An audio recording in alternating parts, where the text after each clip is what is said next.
Chief minister Sindh Syed Murad Ali Shah pandal में पहुंची है। ताड़ियुनि जी गूंज में इस्तकबाल कयो। मिनिस्टर एजुकेशन जाम खान छोरो और बाबू अब्दुल्ला साहब स्टेज ते पहुंची चुका है। ताड़ियुनि जी गूंज में उती भी आजा कयो। जीए भुट्टो, नाराय नाराय नाराय भुट्टो, जीए जीए जीए भुट्टो।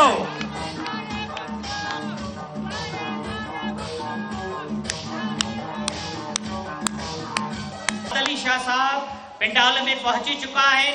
तव्हां सभई ज़ोरदार ताड़ियूं वॼाए इस्तक़बाल कंदो। मथे हथ खणी इस्तक़बाल कयो। अवां जूं ज़ोरदार ताड़ियूं वॼंदियो।